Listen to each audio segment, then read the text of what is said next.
All right. Welcome back to another stream for the Unreal, and we're going to talk today about using our Unreal backdrop that we were working on last week. We had some challenges and difficulties as we were trying to make sure my computer wasn't crashing and pulling the whole entire stream down. Today, I've sort of tried to do a little bit of adjustments to make sure that doesn't happen again. Who knows? We'll see. It's always exciting. As you can see, I did get the backdrop working all over the weekend, actually. Just kind of set it up. This is not a live background anymore. This is just a recorded one, just for the sake of actually what we're going to do today is going to be involving solving some of that.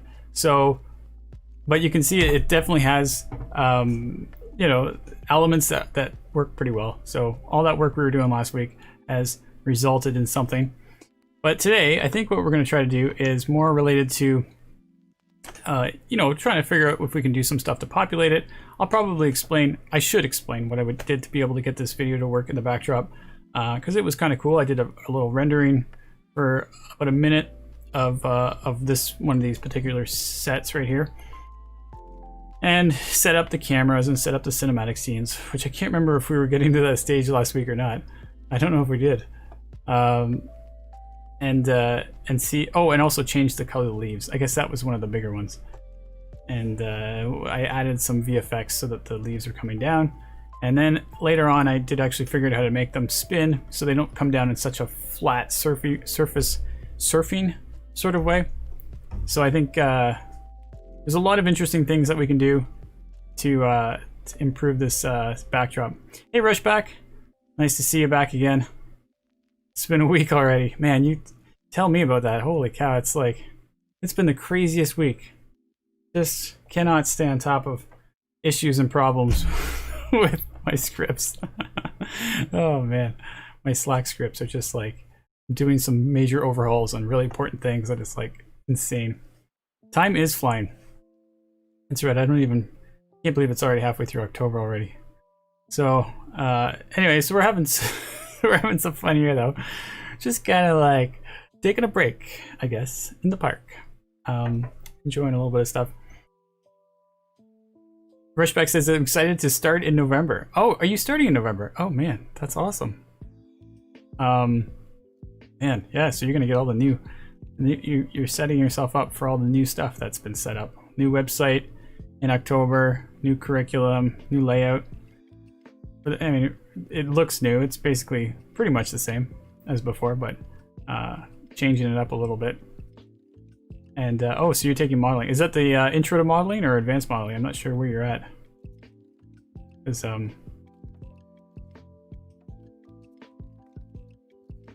don't know what I'm gonna say after this. Because they're both good courses, of course. So what I'm going to do right now is talk about, we could talk about the leaves and how I changed that. And we could also and then we'll talk about the cinematics as well. So let me see here. I can actually move myself around. I just thought I was locked in a camera there. So the leaves themselves are pretty straightforward to change. Wow, look at that lily pads. They all look like they're blood stains all over them. That's not how I envisioned that to work out. Okay, well, let's take a look at the lily pads right now, because that's something that I did actually mess with. So if you take a look at the assets that are created for it, oh, it actually looks like it's a painted foliage object. So I'm just going to jump straight to the materials. Rushback says, I would want to do advanced, but I don't have the portfolio, so I'm doing intro. Okay, yeah, that's fair. I wasn't sure if I wanted to do modeling or VFX. Right. Well, that's an interesting question. We have foundations so that you can choose whether you want to do modeling, animation, VFX, or Unreal, or Nuke, compositing. But we don't have one that chooses that one. Well, I guess the way the new curriculum works, we have one term with like a introduction. You get one term, and then section, and then you go into a 2-term section. So in that 1 term, it gives you a bit more opportunity to get a feeling for how the content, like in terms of the subject of department, what you're working in, is like, and it gives you a chance to kind of jump out and move somewhere else, but still get an accreditation, or not accreditation, but like a certificate of passing that course. So in your case, I guess it works out pretty well, where you wanted to switch to VFX. If you're not happy with how modeling feels like it's going in sort of a career direction, then you can take the intro to VFX instead, or the beginning term, I guess. But if you did want to keep going with modeling, you just carry on, and then you get into the next one, the 2 terms for the diploma. VFX and Houdini, because that's also really cool. Yeah. Yep. The Houdini course is very successful, and lots of enthusiastic students doing some awesome stuff there. And yeah, it's a really valuable career path, because you're doing some high-end skilled labor and work, and I think that translates into a demand for, you know, talented people. So if it's a difficult job, then there's employment opportunities. It's actually pretty good. Rushback says, I've only done flip fluid simulation. Okay. I don't even know what flip fluid is. I assume that's a plug-in or something. Is that a whole thing?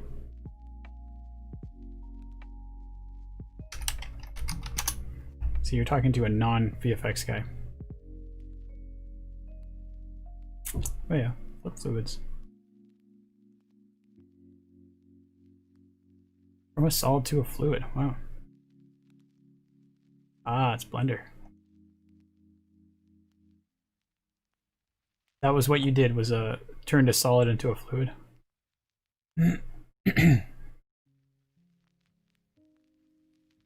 Cool.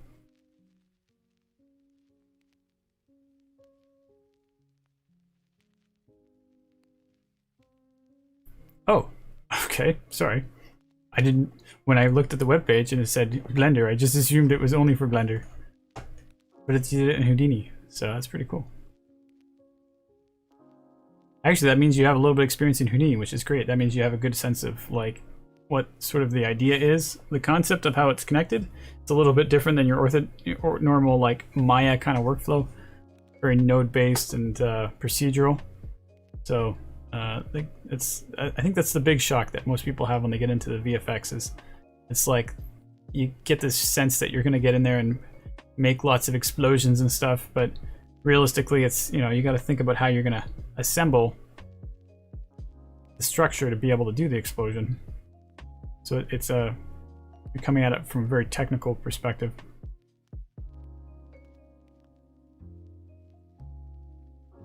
So you know a little bit of Houdini. Houdini is similar to Substance Designer. Yeah, there you go. Substance Designer as opposed to Substance Painter. Exactly, node-based at least. Yeah, it does have a little bit of scripting for, like, you know, some sort of high-level control commands, but yeah, generally speaking, it's this whole node-based chain thing, from what I understand, and that's what makes it so powerful. Yeah.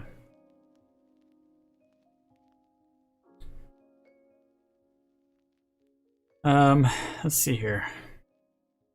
Flora. Grass. Water plants. Here we go. So it's a material instance, and you can make some changes to some of the diffuse colors, and that's what I did to make a lot of this stuff look autumny, autumnish. Autumnish? Rushback says, I'm learning Python scripting this month. All right. I happen to be pretty familiar with Python from a scripting perspective, but lately I've been doing a lot of JavaScript. So what's nice is, I don't know if you have any scripting language knowledge before Python, but they really help each other. Like, yeah, there's some syntax differences between them, but I really find that, like, my experience with Python has really made my transition to JavaScript quite easy. And now I'm using JavaScript so much, I look back at Python, I'm like, oh man, I thought Python was easy, but JavaScript is actually really good too. I kind of really like the fact that I wasn't worrying about brackets all the time in Python, but then but now that I've kind of got the hang of it, I know how to catch them in the right order. I'm not sitting there like constantly going, this bracket goes there and that. I'm not so bothered by it, but I remember when I first switched over, I was like, where's my tabbing? I like to tab stuff. All this JavaScript, this is like a mess. I got all these brackets everywhere. Rushback says, I learned a little of JavaScript and C#. Okay. Yeah, C#, from what I understand, or at least from experience for using Unity, has been it's very like formula based. That might just be the way that Unity enforces it to keep things controlled, which is probably for the best. So that you can't, you got to do this operation here and that operation there, and but yeah, that was kind of my real discouraging moment with Unity. I'm like, yeah, I'm not gonna learn this. I'm just going back to Unreal. Too complicated. Rushback says, Python should be very handy in this industry.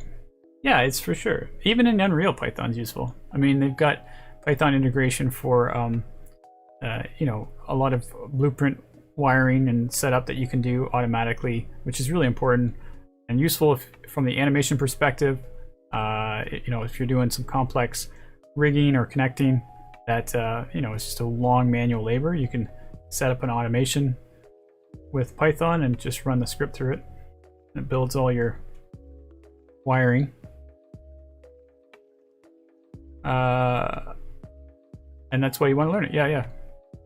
Maya has Python. I think 3D Max has the integration of Python, from what I remember. I bet you I don't even. Oh, and the main reason why I used Python was from for Motion Builder, when I was doing a lot of like scripting for doing the facial motion capture pipeline, and that's where the majority of my Python knowledge came from. And it's Motion Builder is really strong that way, where you can really get in there and you know, build your own tool. Really, that's what I did. And a whole setup, all using their internal API, so that you can set it up the way you wanted to use it. And Maya can do that too. And Houdini has Python. Okay, cool. I wasn't really sure about that. I don't know Houdini enough to know where the Python comes in. Yeah, it has its fingers everywhere in all sorts of things. And I think that's, from an artist or an art department's perspective, I think that's, they know that the tech artists are Python savvy, so you know, there's no point in changing it. Back in the day, it was like you had Max Script for 3D Max, you had Mel for Maya. Everybody had their own little languages that you had to kind of figure out their syntax for. But as years went on, everybody kind of conformed to Python and FBX, which is another one. Of course, these are all owned by Autodesk, which is probably the reason. But I guess, you know, everybody else is kind of using FBX now too. Even though I think I heard Blender was trying to make their own FBX version. I don't know how that went, but I haven't seen any changes. So I don't think it went extremely successfully. But FBX format is actually from Motion Builder, but it's owned by Autodesk, so it's kind of a proprietary format that everybody sort of adopts for moving assets to and from game engines and various other software. I guess from a film perspective, it's more like using EXRs and various other files that I'm not very familiar with, but FBX is pretty standard for game development.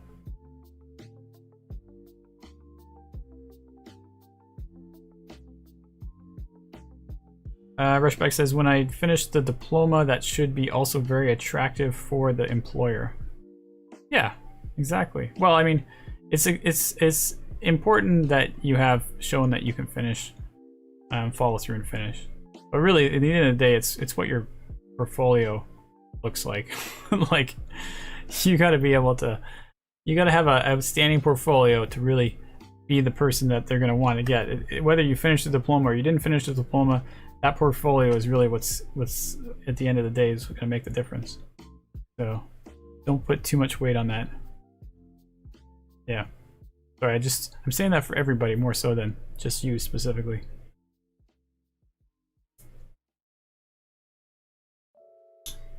Let's see if I can change this so it's not so ready looking.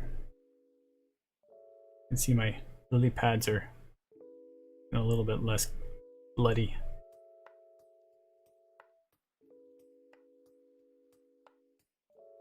I don't actually remember what lily pads look like in the autumn. Probably look like that more, right? That makes more sense. They're just kind of dying. It's always a pleasure being on your live stream. Oh, thanks, Freshback. It's always fun to have somebody to talk to, so thanks for being there.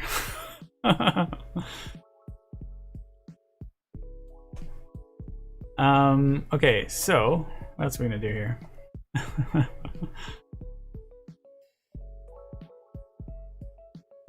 So we got, so that was sort of the essence of how we change a lot of these leaf colors. A lot of these things I did using a lot of different stuff. It goes both ways. That's right, it does. It's teamwork, that's what we call it. We got some red maple leaves here. I make sure those ones are nice and red. I had to do some reference to find out some of these are elm trees, and I'm like, what do elm trees look like specifically? And it's hard to say what leaves look like differently when they go into autumn, because you get all kinds of different types of, you know, it depends on how cold it got and you know, what kind of part of the climate you're in. That changes the type of color that they turn in the autumn.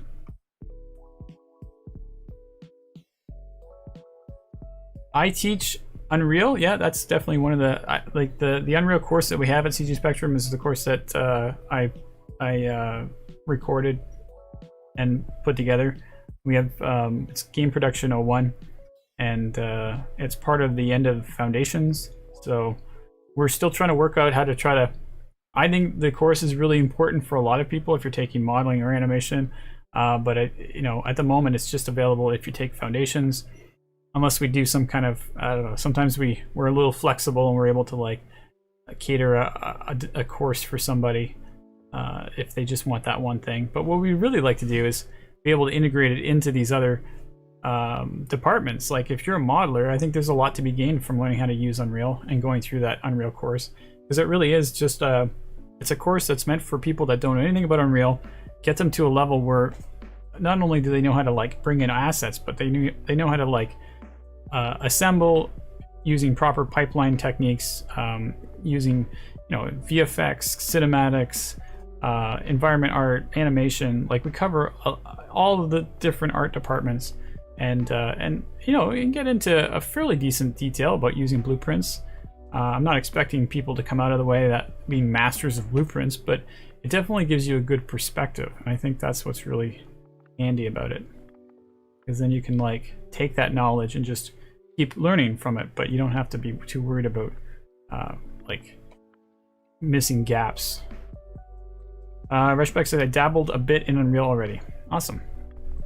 I think everybody should work and learn how to use Unreal, honestly. I think there's such a great promise with it. It's like, you know, everybody considers it just a gaming platform, but it's really a real-time rendering engine, and it works in any kind of graphical environment that you're trying to do.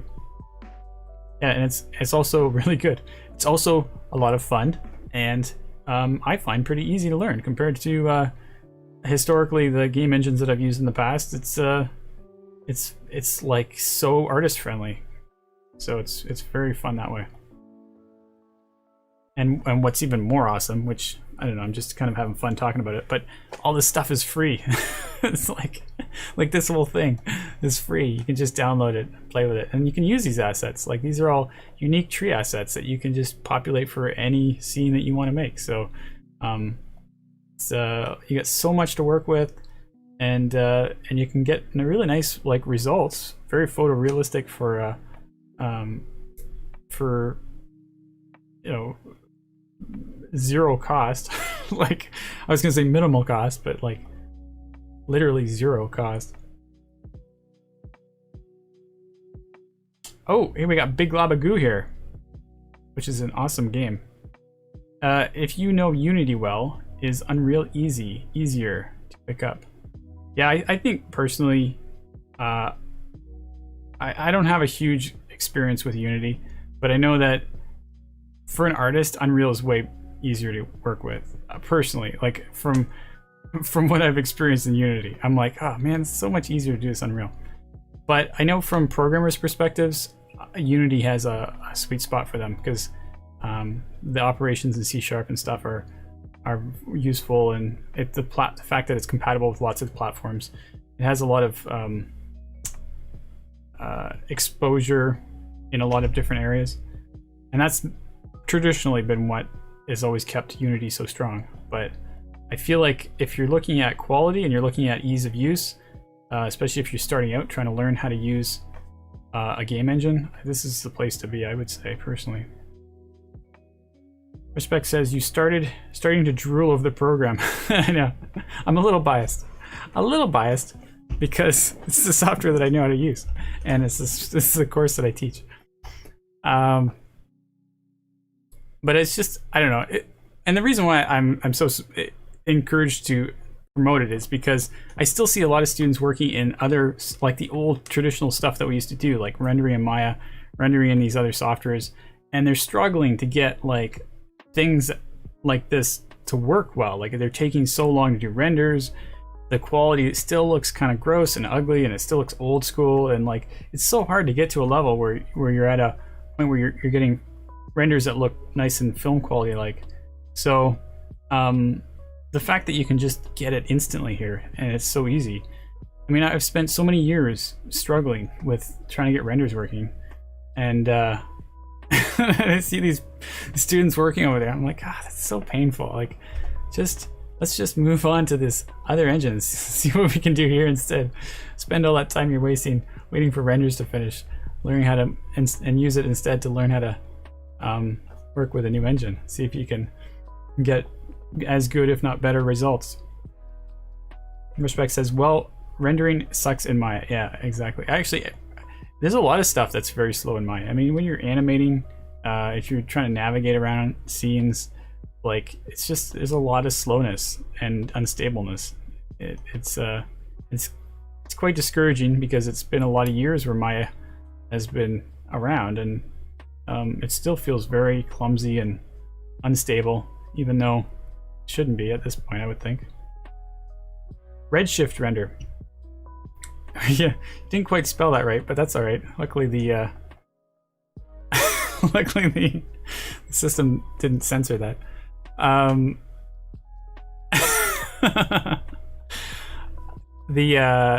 don't really know much about Redshift. I just know that yeah, these I think it's it's another real-time renderer, and you probably get good results with it too. But don't forget, I come from an animation background, so as soon as you like get into a moment where it's like you can animate stuff too, I'm always more interested in that element of like interactive real-time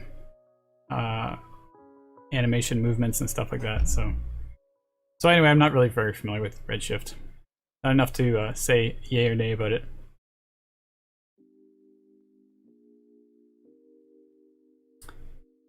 Where else am I going to go with this? I was going to talk about how to do this backdrop re-rendering. We've also got some other elements too. Shift and Redshift are almost the same. Oh yeah, sorry, I read it wrong. I don't want to say it though. Yeah, maybe, I don't know. They're missing an F, I guess that's all it is.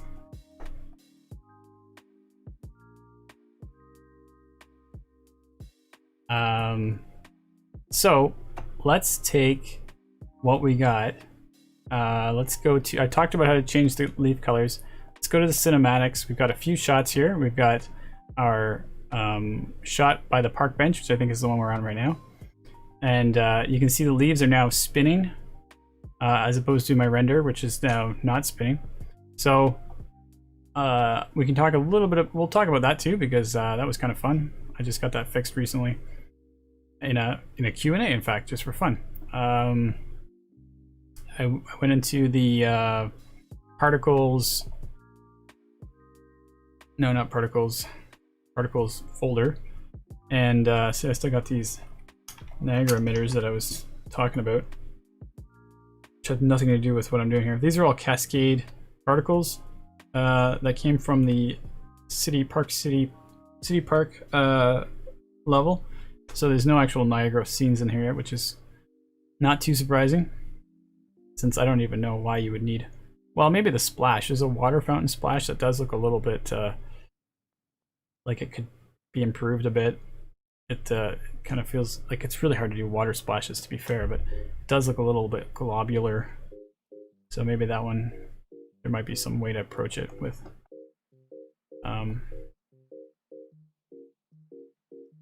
Niagara. Freshback says, I wanted to ask you how to import a particle simulation into Unreal. From Houdini, you mean? There's a Houdini plugin. You are asking a question I have never actually tried because I don't know Houdini. So, and there's like a huge stopping point for me to practicing these parts. It's like, first I'd have to figure out how to make a simulation in Houdini, and then I'd have to figure out how to export it and put it into Unreal. Which is like 2 elements of challenge there. But there is a plugin for importing Houdini stuff if you have Houdini installed. I don't think I do anymore, not in my current version. And that will help you help bring that bring the wiring in so that it still stays dynamic. You thought I was the guy to ask. Okay, so let's just clarify. I do not know everything about Unreal. I don't think anybody really does know everything about Unreal. But I like to try. But there's definitely elements that are the software is way too vast. Like if you start talking about audio, I'll be like, yeah, I don't really know anything about audio. I don't know anything about how to do, well, I have done some of the C+ integration stuff, but I don't know C++. So I only know just sort of the process of how you take it from Visual Studio over. But there's just so much stuff that I mean, even in the departments that I do talk about in the course, it goes so much deeper than where I can go. Like I only get to the point where I'm like, okay, this is the idea, this is the theory. But like, if you really wanted to be an environment artist, there's just so much to learn. There's so much techniques, and the techniques are changing all the time. And then you talk about optimization, which is a huge thing, and all the tricks that you can do to optimize. Like even with this project, it's really interesting. If you look at these trees, they're using actors, and each one, like all of them are connected as an actor instead of an individual asset. And I still don't even know what that's all about. Like, I'm not sure why they have to be actors. There must be some reason why that's optimal. But I assume they've been placed strategically. Maybe they're also paint effects, actually, now that I think about it. Ah, that's probably what it is. Yeah, they probably just, not paint effects, sorry, that's an old term from Maya. They're using the foliage tool to paint it. I never even thought about that before. They've just carefully placed it around. That probably allows it to be very optimal. But they're just static mesh assets in your content browser. It's not like they're special assets. Where are they? Meshes, flora, trees. We got like tons of different tree assets. So, just pretty cool that you have so many variations of a tree to work with that you can use. Respect says, you are the master and the Padawan, which I may not be pronouncing correctly. I don't know if I'm the master. I'm the guy that knows a little bit of what I know. So with these leaves, to get them to spin, all I did was add the change the initial mesh rotation rate to 10 on the Y axis, and the initial mesh rotation was already in the file. I didn't even have to add it. But what I was trying to figure out how to do was like, okay, what can we do to make this have a rotation velocity on it? And it was just a matter of making this from 0.1 to 10 on the one axis, which is much more realistic for leaves. They do kind of flip when they fall, and you'll see that they're also doing it very randomly, which this is your max, this is your min. Okay, that's why it's doing it randomly. So if we make that 10 here, interesting why these were not even put in there at all. Now we're gonna have that very consistent spinning, which I kind of liked it with the randomness before, but there we go. Now they look like keys falling from the tree. Let's put that back to 0.1 here. And we'll have that variation where some of them are spinning, some of them aren't. They're really spinning too. Let me put this to 8 and 4.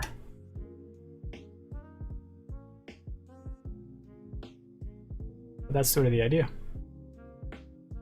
Rushback says, what was your job on Batman Arkham City? Right, so you know my background. Very good.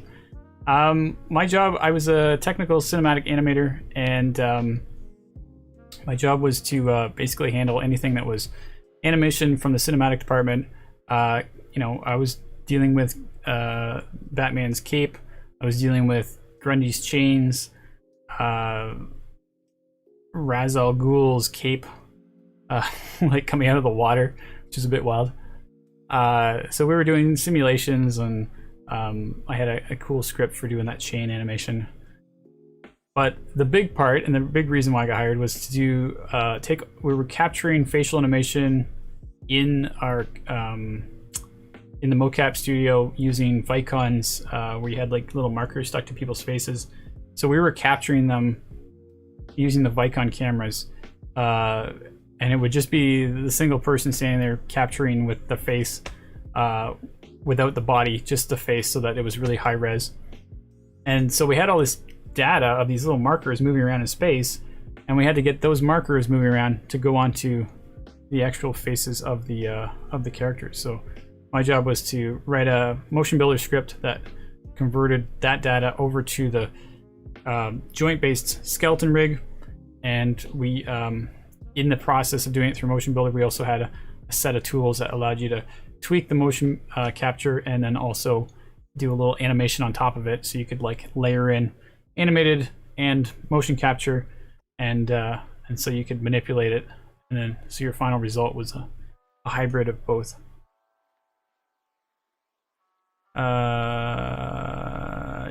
Why foul men want to become famous? All right, that looks like something that needs to be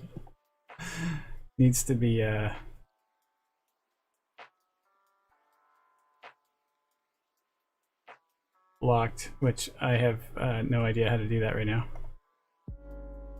on the fly.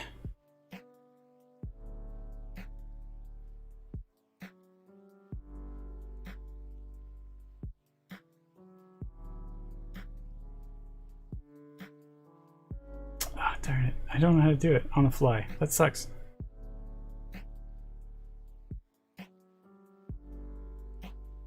Oh, there we go. Got it. And then Rushback says, I hate these bots, so stupid. So you go. Anyway, I blocked that person, so it's that one's been solved. Yeah. Just have to have no moderator, so I have my own moderator. And so did I finish the story? So then you put it over there. Yeah, so anyway, the motion capture got on the character, on the actors, and we were able to apply it to all the different main cinematic characters. We did do some in-game scenes, but most of it was all for pre-rendered cinematics. And then for the in-game stuff, we had a face effects set up, so we had a whole it's a system that uses audio automatically generated facial animation, and then I made a system for that to be able to have the animators allow them to animate on top of it as well, so that we could tweak it and customize it. Both of them were very interesting, and I really enjoyed that process, but at the end of the project, we were talking about not using Vicon's capture anymore, and we were going to do more of a film video-based capture, like they usually, you see where they have the headsets and the cameras, and that goes through a whole operation of a third party's tool that sort of automatically sets it up and does the whole thing, and it costs money just to get that operation to happen. So it's a whole different sort of process, and I didn't really I wasn't needed as much for that part of the process, and it was going to be my job to clean up all that stuff, but I didn't really think that was super exciting. so it's kind of like I wasn't sure where I was going to go next, so I decided to head back to Canada and start a family and start my own company. Rushback says, and what about the Wolverine. Yeah, the Wolverine. Is this coming from CG Spectrum? Man, how many times have I told them I never worked on Wolverine? Like, I didn't work on Wolverine. Why does that keep coming up? I don't know. I didn't work on Wolverine. Oh, I did work on X-Men Destiny with Silicon Knights, which might be where they keep getting this Wolverine from. But I don't think Wolverine's not in X-Men, so... and I didn't really work on that very much. It wasn't a very good project, so... and what was the other one? Oh, and then Too Human. And then I spent like 4 years working on this project that got canned, so I never even got to show anybody what I did for 4 years. Is he in that X-Men Destiny though? I don't know. Maybe. See, I don't even know. Like I don't remember him being in that game.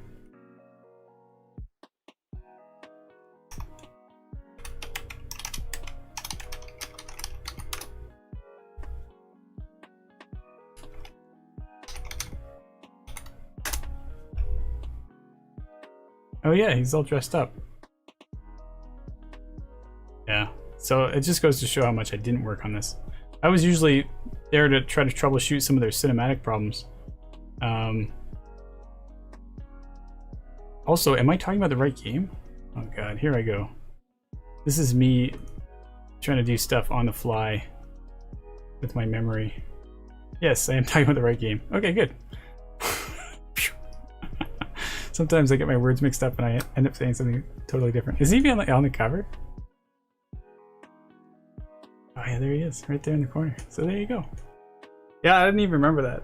I remember we had like some major issue with a bridge and a lot of like weird shots that were really difficult. Lots of characters and stuff, and we were trying to troubleshoot how to get it working.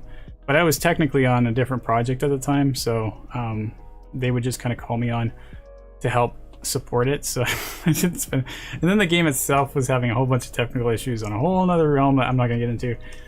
So it was like I have supplemental credits on that game, but it's not the project that I'm most known for working on, that's for sure. And also, I'm not a big fan of comic books, so this is also not helping me. I like comics. I like action figures, but I'm not a big fan of the oversaturation that's happening nowadays. I should have to talk to someone to take that Wolverine movie. Yeah, I have actually. I've talked to several people, telling them I never worked on Wolverine. I guess they're not motivated to take that off. I'm like, yeah, that's not the game. I keep telling them what it is, and then they keep switching it up to Wolverine. So I guess they want me to be using Wolverine instead. After that comment, everybody wants me to work on that Wolverine movie. I've never worked on a movie before. So, I don't know what to say on that one. I was working on a pretty cool horror game. Well, I don't know, it wasn't cool. I had some problems, but it was kind of cool that I was working on this, like, interesting new IP for horror. And it was pretty exciting at the time to see where we were going to go with it, but it never did get released.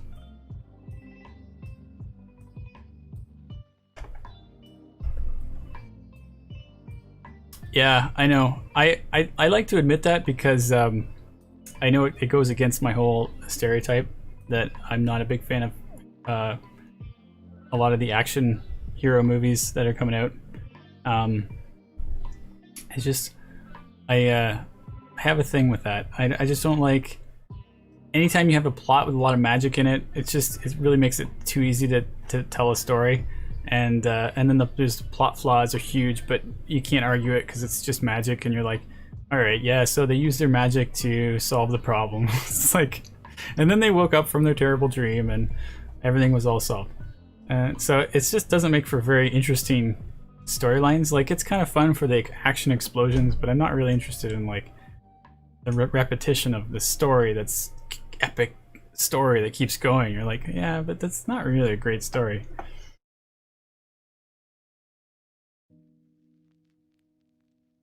And what's with the duck advertisement? What is with the duck advertisement? I have no idea what you're talking about with a duck advertisement. Oh, is that from you? Man, you're finding all my stuff. Is that from the? That was my freelance, one of my freelance projects. Kid Cuisine, yeah. I was working at Hatch Studios in Toronto, and working on some television commercials. It was kind of fun. I mean, I kind of like that project because it really gave me an experience of outside of the game realm. I was doing like television production, and it was a whole different world. Like the pace that you do animation at in the games is totally different than in film. Like you are doing your homework. Well done. Going around finding all my stuff. So do I like Harry Potter? I like Harry Potter because it's a fun new imagination of like of this, you know, the concept of like magic world for at the same time as like humans, and you just don't know about it because it's so that was something that was new, and I appreciate that, and it's kind of a fun story to explain how it works. And but yeah, there's tons of plot flaws in Harry Potter too. I mean, it's the same problem. Like if you watch, when you get to the end of the movies series and you're like, oh yeah, so another magical item has to be searched and found from some magical place using some magical properties.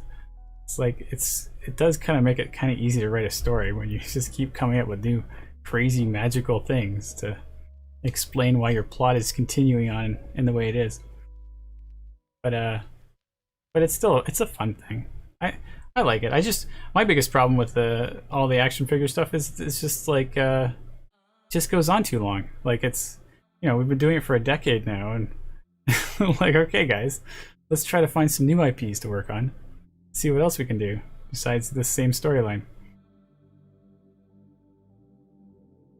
Rushback says, what about the new movies Fantastic Beasts and Where to Find Them and the Crimes of Grindelwald? Yeah, I have no idea. See, you're talking about things that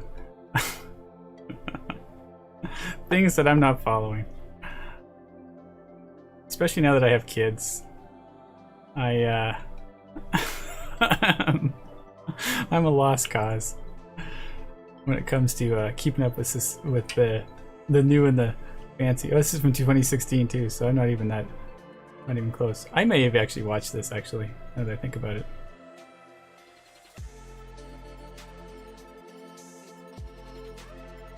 And I don't remember the plot, so if I did watch it, I don't remember what it was about.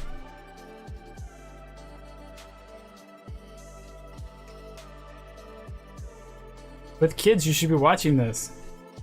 Yeah, some of them I do. But yeah, I don't know. This one's, I think, maybe a little bit. Okay, so my kids are 3 and 5, so we're not talking like older kids here. We're just hitting these new experiences and boundaries of what they are able to watch, or more importantly, what they're able to play, which is currently the ongoing battle. Sometimes we've gone a little too far and we've pulled back, and then we're trying to figure out what it is that they can both play, because now the 3-year-old has figured out how to use a controller. So now it's all about like they're trying to play together, which is like a disaster because the one is like super frustrated, the other one doesn't know what he's doing, and the other one's super frustrated because he can't play. So it's just a lot of crying. It's a bit of a disaster. But you know what always does work is the Lego games. They seem to just, I don't know, the Lego games, they always seem to work. Something about the flow, the 2 players, they're just able to continue on and nobody complains. It always works. Just let them play Call of Duty. Yeah, exactly. You know, they'll stay quiet then. I don't have to worry about them. The zombie version. Yeah. Oh man. They know what zombies are, but they don't like them. And we're not even talking like scary zombies, but they're like, do zombies exist? Like they're actually really worried that they exist. So you have to like, no, it's okay. They don't exist. Don't worry about it. But then when you got COVID-19, they all know about what COVID is too. Like, is it serious? Like they're worried about it, right? Like, are we gonna get COVID? Like he knows what's going on. Of course, he is going to school with a mask on, so like you can't not know what's going on. It's clearly something's happening. party poopers saying that they aren't real. I should say that they're real. They're not real, except for when you turn your lights off. Then they're real. Yeah, that's how you don't win Parenting of the Year awards.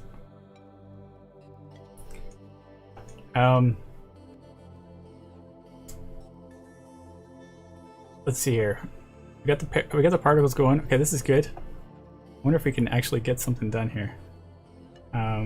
What I want to do is re-render these shots. Oh, we got another shot too. So we got another cinematic scene here with shot 02, I think. No, shot 0.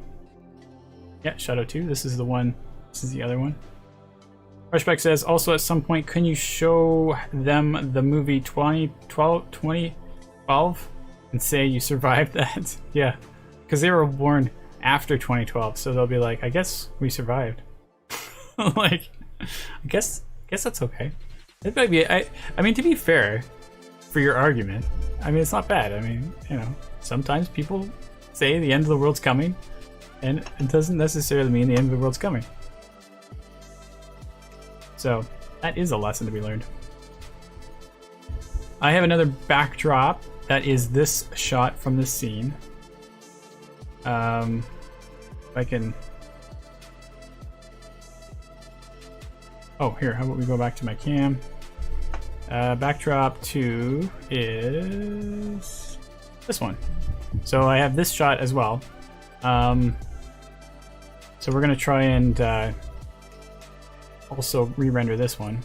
I would like to kind of maybe do some other things like increase the exposure, which is just part of the exposure rate here. Make it, whoops, 0.5 or maybe 0. Just because I feel like it's a little bit dark. -0.5. And so if you want to do that for real, then you would want to do that from the camera. And I think in here I have exposure set.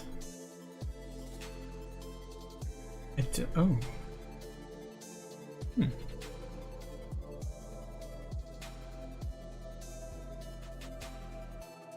How did I do that now? I forget. I was adjusting the exposure.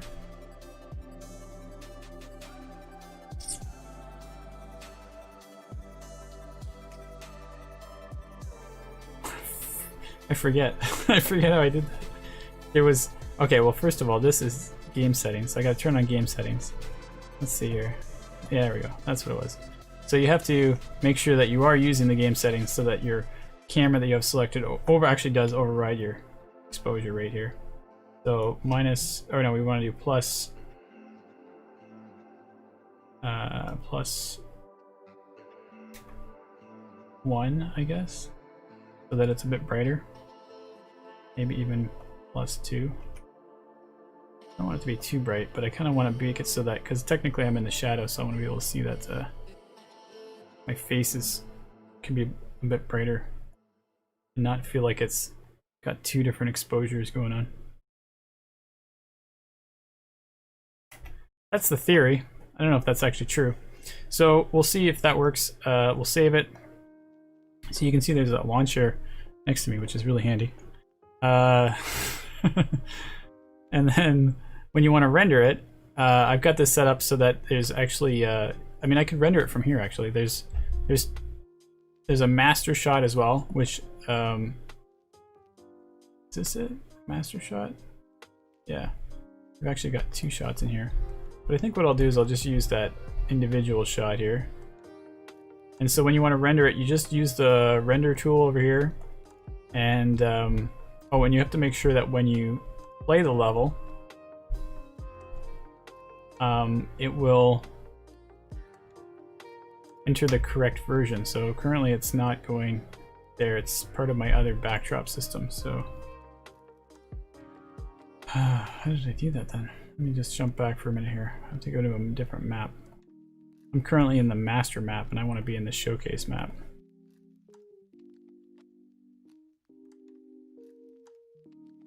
So we're gonna jump ourselves over to the showcase because I want to be able to change the cinematic, the blueprint for it.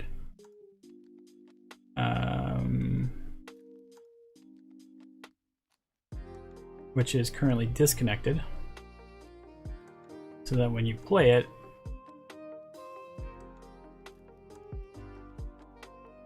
ooh, there's audio in here. I didn't know that.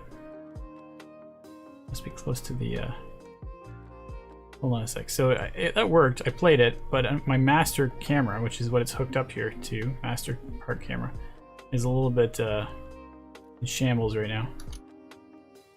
So we'll add a new shot for this camera here. The lengths are actually quite accurate.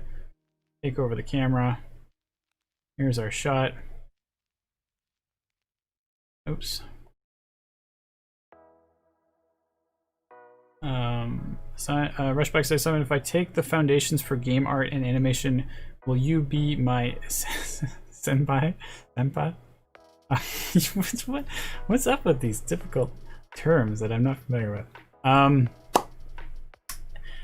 Okay, so let me explain what's going on there. I now have two other people I can deviate my my teacher. Yeah, I assume that's what you meant. There's two other mentors now who can take on the Unreal course, and one of them works for Epic, Justin, and he's the modeling supervisor and has had lots of years experience, but is literally working at Epic and part of the Unreal 5 team. So he knows lots of stuff that's coming on down the road. And then we have another mentor that just started this week, Dan, and he is also very experienced working for a company, Level X, which works with like astronauts and doctors doing interactive tutorials, like training material, which is super amazing. And he's the art director for the team there. But he's also had a long background working with Sony and Disney. He's worked at Pixar for a few months, so he's got an awesome background as well. But for his job, he works in Unity, but then he after hours he's developing using Unreal, and he also is in contact with Justin. That's why I know about him, and this goes back to the whole, it's all about connections. And so he is also online to be part of the team for Unreal 5. So lots of really interesting mentors for this particular area that you might get. And so I'm sort of pushing the students onto them and getting them ramped up and going. But yeah, I also mentor. I have quite a few students right now as well, mentoring the foundations, and particularly that course, because that's the course that only the three of us are really ready to teach. So Rushback says, so this is pretty much all courses crammed into one. Foundations is, yeah. Yeah, Foundations is really meant to be like, keep your doors and your options open. That was what it was always for. Most colleges and universities do that. They just say, we're going to teach you everything, and then you can pick and choose what it is you want to do after you've graduated our course. But that's not how we really want to do it. But in this case, you're starting from scratch. You don't know what you want to do. So here's a little bit of this, a little bit of that, and you can try out that. And actually, to be honest, at the end of the day, you're learning really good fundamental skills. Like you're learning what the animation process is, working in graph editors, learning about simple basic modeling, but also like getting a sense of what edge flow means, polygons, non-manifold issues, how to do UVs, how to work in Substance Painter, things that are just like good essential knowledge. And so that's why it's nice package. So by the time you get to term 3, you've kind of got a good sense of how this stuff works. You're ready to move on to an advanced course. And so now you can take, you can do a 101 with Unreal and make sure that you've got that fundamental down as well. Or you can decide to go down VFX, which gives you the ability to do a 101 in Houdini, and also learn about Nuke and the workflow Nuke. So that all happens in that term if you choose that side of it. So that puts you down a path of taking compositing or VFX or modeling or animation, and and then you can choose what kind of advanced ones you want to do.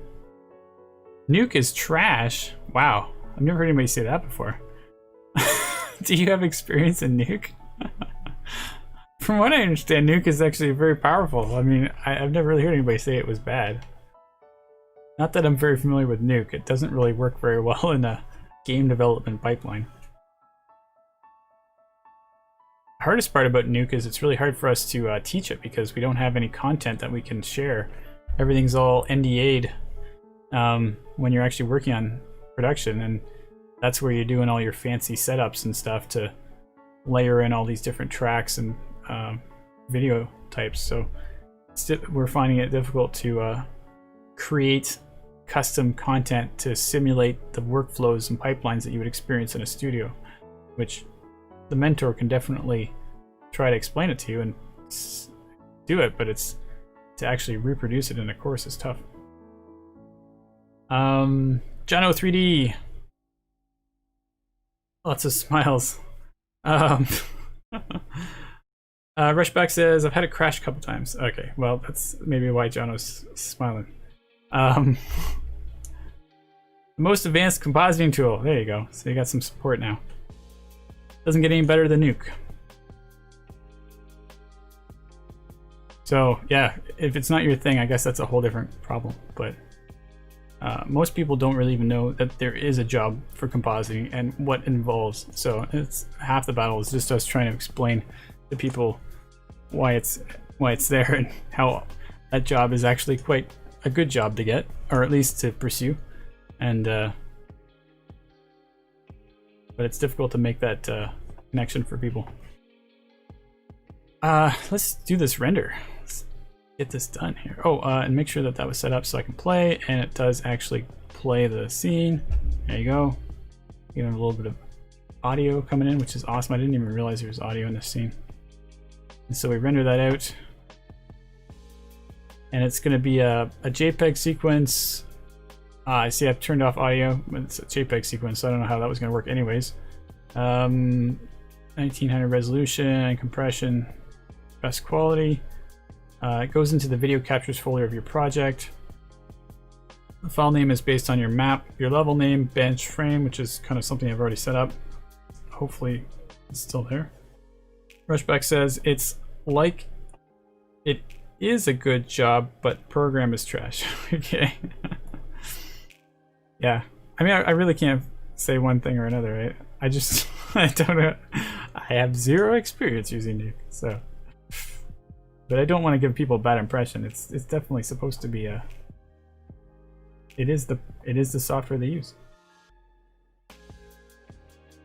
Let me see if I can find this file in my Explorer here. Saved. I haven't even rendered it yet. I just want to make sure the folder is empty before I start doing this. Video captures. Okay, good. So it's going to go right in this folder. It's empty. Game mode override. Nope. I want to do that. Cinematic mode. Check that on. That means your quality is going to be maxed out to cinematic here. At least I'm pretty sure that's what that means. Engine scalability, yeah. So that means you're going to get the best quality you can. And just go. And there's going to be a little window that pops up that shows you all the renders. But it's going to probably be on the other monitor because that's what it usually does. Yeah, there it is. Maybe I can, don't know how to do that. There it is. Can't really tell, but it's rendering almost at real time. It renders for like a minute, but it doesn't take that long. Well, a minute, I guess. John 3D says, working with Nuke Katana for 2 years. Oh, there you go. So you have some experience. Haven't noticed any trash. It's pretty clean, I guess. They clean it up. Software does do crash. It is fine. Okay, so it does sometimes crash.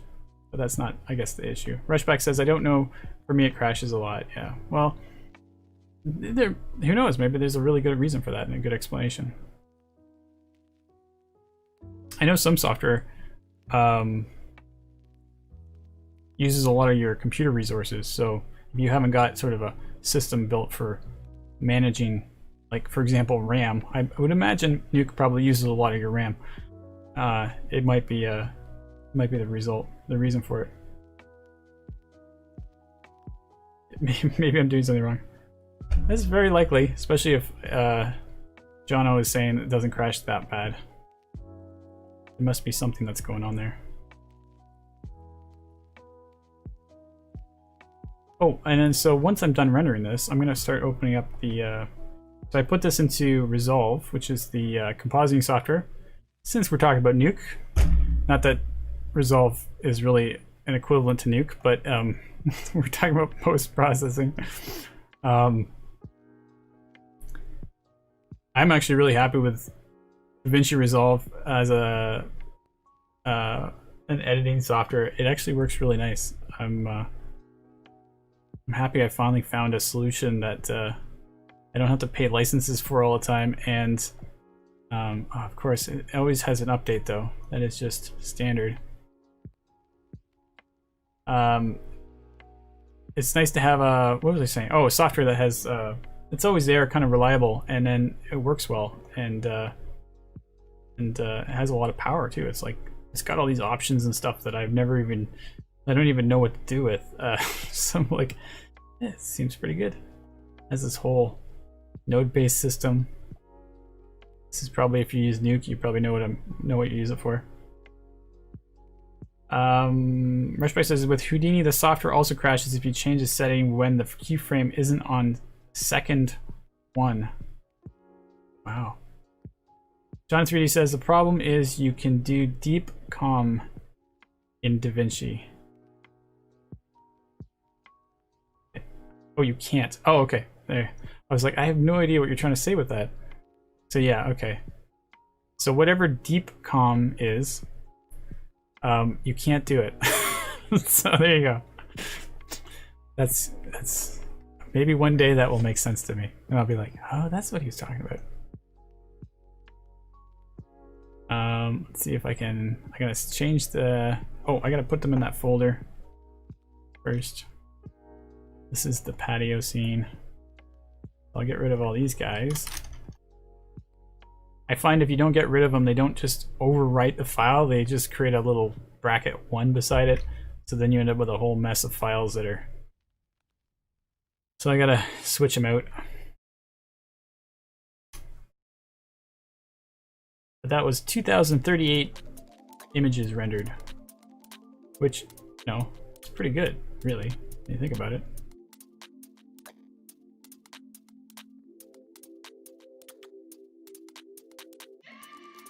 Let me see here. Why am I not looking in the right place here? There we are. Set. Place selected clip with patio. Oh, I called it bench, but it's patio. Now that it's been brought back in, it's the newer res with the new leaves. This has actually been prepared so that I have it. Oops, that's the audio.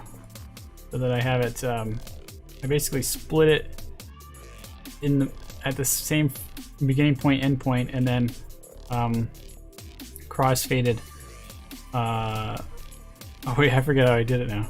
I cross-faded the end and the start, and then trimmed it in the start and the end, so that these are the same frames, or almost the same frames. I think there's actually a bit of a jump, so maybe I should knock off another frame. But it was the best thing I could think of for a trick to get it to loop without too much interference. You can see actually in the, if you watch it carefully, you can see the transition in the middle. It sort of does this little blurry thing. Alright, so I'm going to do this and export project. No, not project, sorry. Quick export. And it's going to go here. Patio. Hold on a sec. I'm missing all this dialogue that's happening. I think it goes in here under backdrops. This is patio 2. Oh no, this is, yeah, patio 2, patio 3. Save and let it render. Okay, so what am I missing here?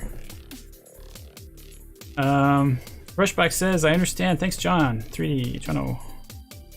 And then Rushback, can you post a link Channel 3D. Links are disabled. Oh.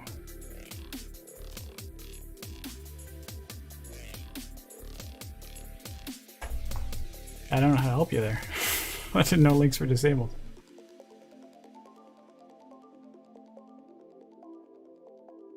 I mean, I'm sure you could work around that if you really had to. Just put something that doesn't make it a link. Okay, so let's take a look at our fancy infinite screen here. We're gonna do a switcheroo here. Oh, it's not gonna do infinite screen. I was thinking it was something else. Oh no, it is doing. No, never mind. Anyways, too confusing. So, sorry, patio scene. Properties. Let's add patio 03 in there now. Open. We'll remove patio 02. Okay. And we'll transition there. And I have no idea what that just looked like. So we'll see if we've got it. All right, so then we've got. Excuse me while I get confused. Too many screens going on here. So then we got lights. Here's our lights. Increase the lights a bit. Okay, so that's starting to look a little more like it's correct, maybe. I don't know. Anyway, that's sort of the process that I do this, anyways. Just for you guys to experience the excitement of setting up a new backdrop. Let's go back to my screen. Let's close. I guess I don't know if I can save this. And we'll try to do something new. It kind of worked though. I have a backdrop that looks a lot brighter. I think that kind of works. Simon says Rushback says Simon, nothing new with you getting confused. Yeah, this is a regular occurrence on this stream. I'm always like sitting here going, whoa, what am I doing? I do try to challenge myself, I guess. That's part of the reason. Okay, so save this, close that.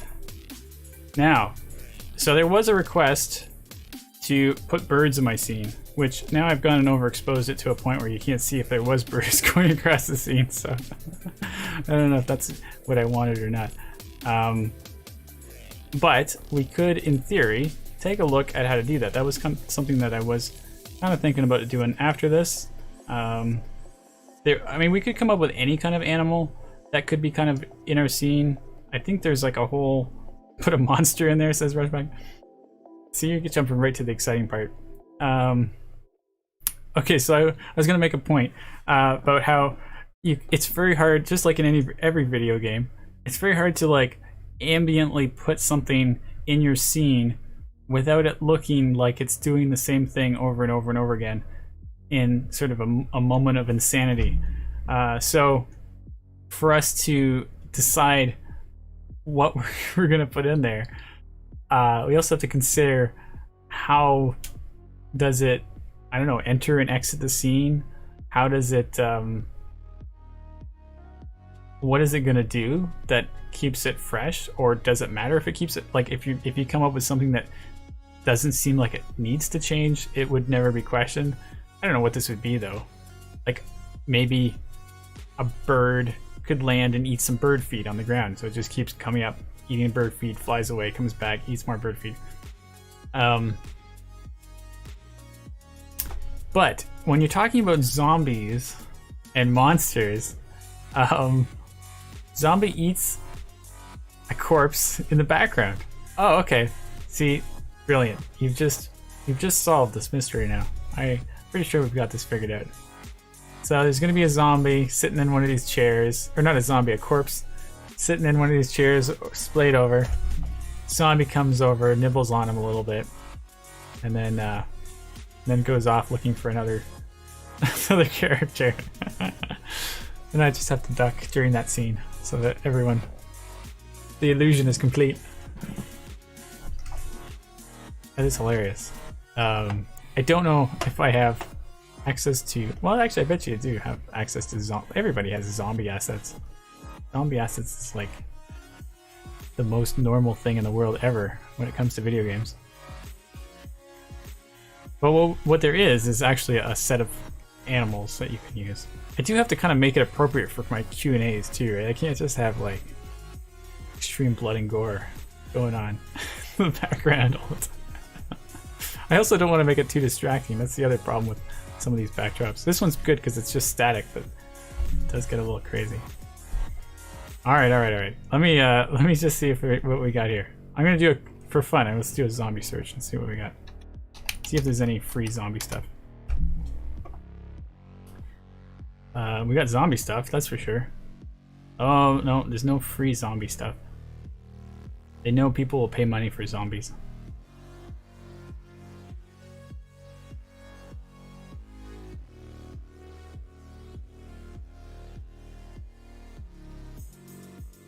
Oh, that one includes 34 animations. Actually, I bet you there was there a free zombie thing one of these months? I forget. Let's go find out. No, there wasn't. I thought I remember seeing one. I don't know. Maybe it was just the animations.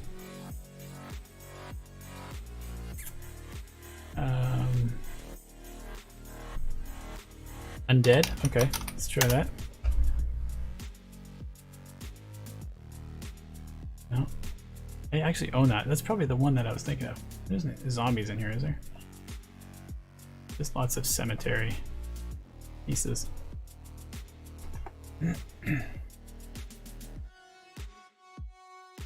It's good though. Good idea with the undead. There's definitely there's zombies and undead. They're definitely two complementary elements here. Yeah, well, that's zombies again. They knew what I meant. I didn't even write zombies, and they just said, "Yeah, here you go."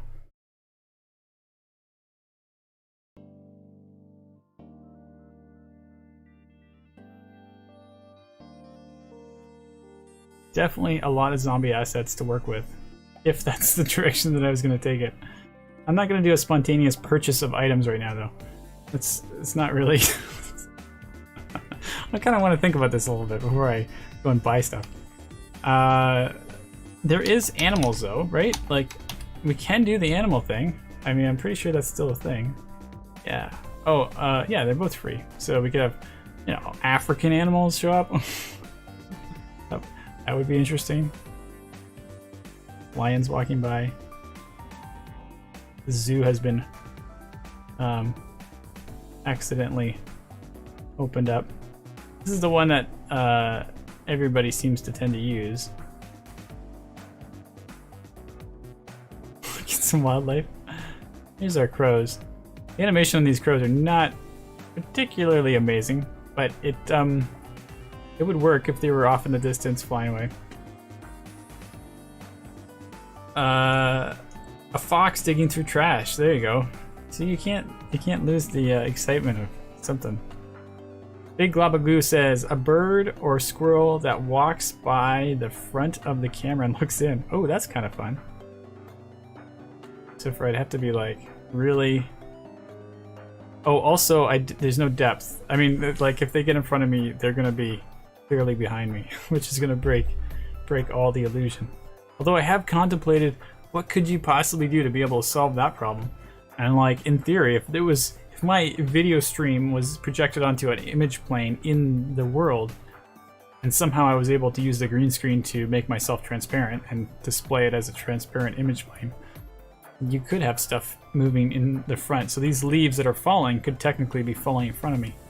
I definitely want to do that. I just don't know how possible that is. First problem is, of course, sending a video stream to Unreal and having it play on an image plane requires probably a fair bit of R&D before I can confirm or deny whether that's possible. I know it's probably possible. I'd have to also somehow set up some method of like, how does my OBS send out a stream that I can capture and bring into Unreal? I don't know. I wish it was easy to do. Couldn't you do 3 layers in OBS? 3 layers. Oh, okay. So you're saying send another video stream to OBS that would be in front of my webcam. Yeah, that would have a lot of alpha channel. Yeah, I guess it doesn't really have to be connected. If it's just a rendered video, and then you have another rendered video that plays randomly. That sounds more realistic. Yeah, probably could do that more than I could do the other way. How about, Big Abaloo says, then just a random person who walks through the background, Batman searching for criminals. Wow, that would be classic 70s campy Batman. Rushback says, big brains here. Oh, are you talking about the 3 layers? Yeah. No, the 3 layers is pretty good. You could definitely get somebody just walking by in the background. Oh yeah, but that goes back to my first point where you have people walking by and then they're going to walk by and then they're going to walk by and you're going to be like, wait a minute, that person keeps doing the same thing. And then it breaks the whole illusion because now all of a sudden it's no longer this, oh, are you outside? It's like, oh, you're clearly in some kind of recorded scene here. So you have to be very subtle about how you do. And like this is the common problem with video games. You're always having this problem. How do you add something that's interesting but also doesn't all of a sudden make everything look like it's exactly the same thing every time?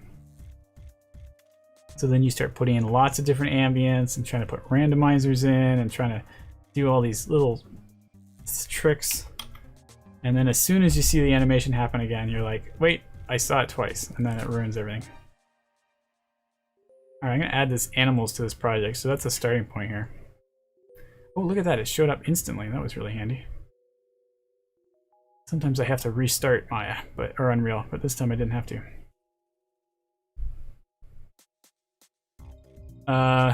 Yeah, so Rushback says, couldn't you make a person who sits at a different table every time? Well, if it was, see, right now it's a recorded video, so the answer is no to that. But if I made it a real-time video, then in theory, you could set up a blueprint and then make it so that the animations are aligned for each chair, and then it would just randomly queue up each of the chairs, which is a lot of setup work for potentially a result that would look kind of uncanny, because you'd be like, why can't they settle down? Why do they keep getting up and leaving? And we're not even talking about the fact that I'd have to have a perfect animation of him getting out of the chair and looking natural, which is, I mean, I'm not too worried about that part. It's just, that is also a really difficult thing to do as well. Yeah, so, but even these animations of this bird here are not particularly amazing. I think there's a way to see them. We have a preview animation asset for it or something. What do we got here? Death's grounded. Oh, I guess we can just open it up and take a look at each of them. I was gonna throw it in the scene. There's our beautiful death scene.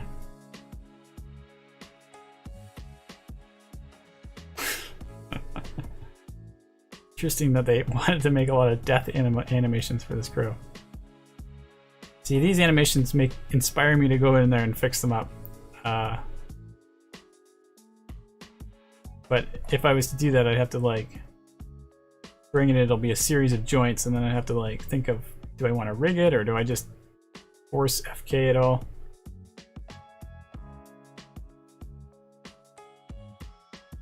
It's just funny when you learn about how to do bird flapping animations. It's incredibly complex. Like there's a really fine science for doing good bird animations, but if they're really far away in the scene, then you can't even tell.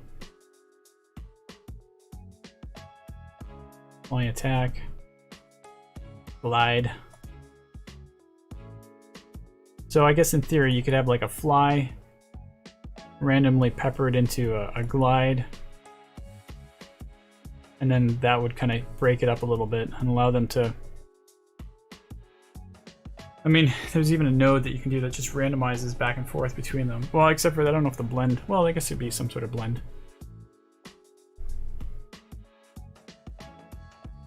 And you just import that blueprint you could import it into a sequencer, and then that would allow it to keep randomizing back and forth, and import a whole bunch of them, and they could just fly by on the scene, in the scene.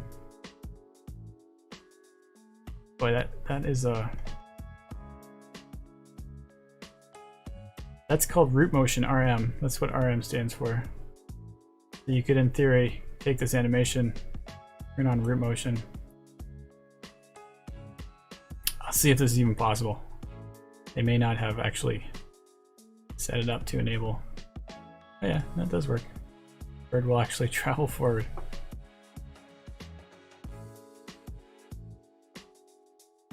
Now the animations are over here. Let me turn this back off again.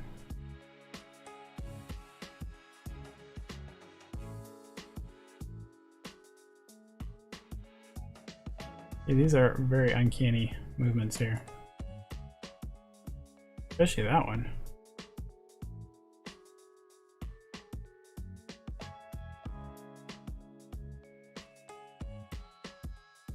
It's the chicken walk.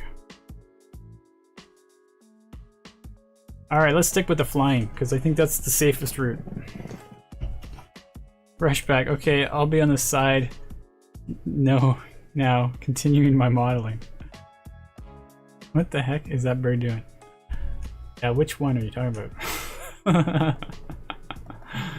There's a whole bunch of them. This one's particularly weird. Just don't think that would necessarily look right in an animation. It would just be like, whoa, that bird just did some strange flip. Realistically, I think if somebody shot a bird in the air, they would be like recoiling in the shot more than they would be doing a clear death animation. Probably better just to ragdoll them. But that's not really the point.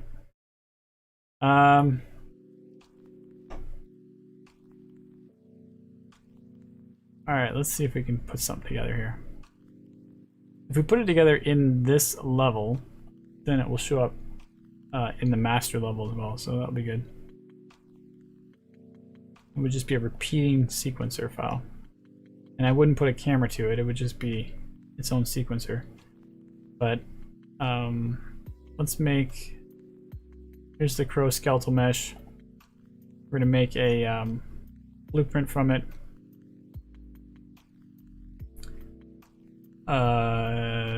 Asset actions, create blueprint using this. Is this what I want to do? No, I want to make an animation blueprint.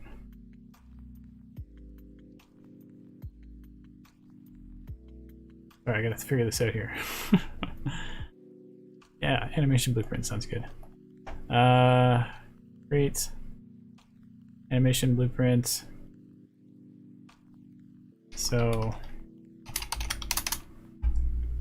in here, we could, we could build a state machine that kind of sits in the idle and then comes back out with the flapping, or we could do a random node, random animation, random sequence player, which is another way to do it, which just lets you add multiple animations that will just play. We'll just do this because it's fun for now. We got fly, and then we got glide. We hook that up to our output within the animgraph compile. Now we should see going back and forth between flap and glide.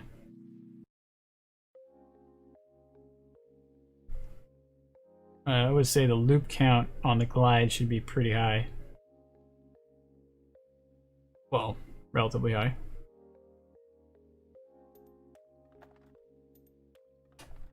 So you're going to have more gliding than flapping.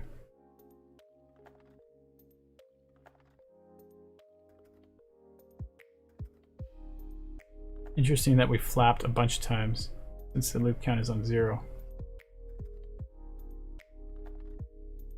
What is it doing? How does it know what that means? I have no idea. Okay, so that's one way to do it. It's not bad actually. I bet you it's good enough. The other way is to use state machine. Oh, I guess you could also use animation montage, I suppose, but the randomness you want to do, it would be a state machine. So you create a state machine and you can open it up, and in here you can create another state, which we would say like gliding, and then you'd have another state called flapping. And this might be useful if like we could add states like dead or landing. I guess landing might make sense. So you'd go from gliding, and then you transition to a landing animation, and then you'd end up in another state for standing. Well, I almost realized, wonder if flapping should be the standard and gliding should be the ambient.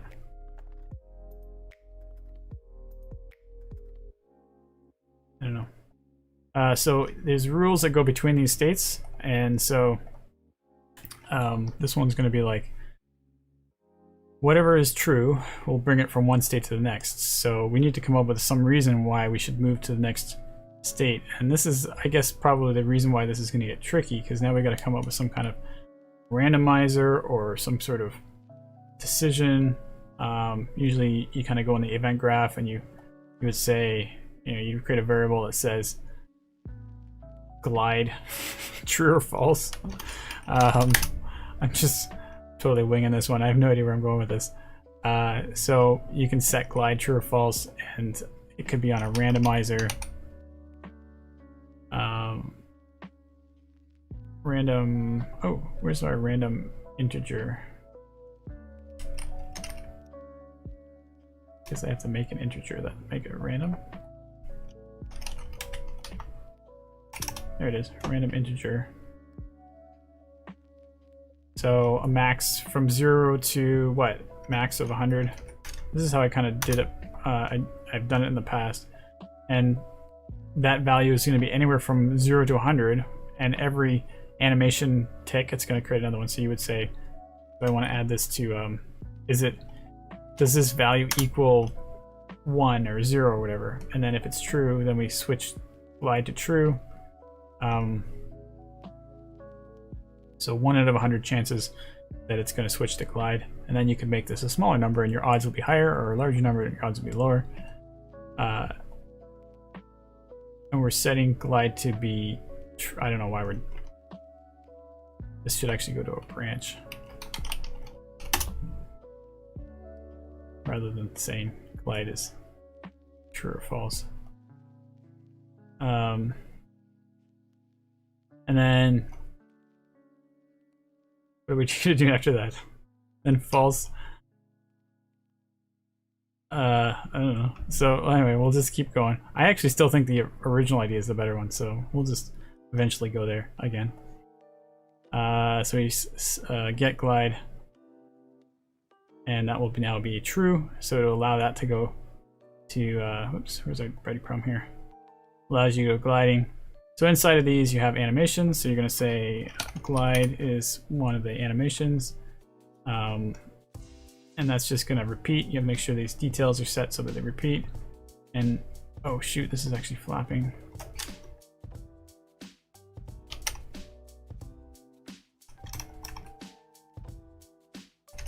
All the animations are in here, I just have to know what the name of it is. Flying? Is that the other name of it? Yeah, flying.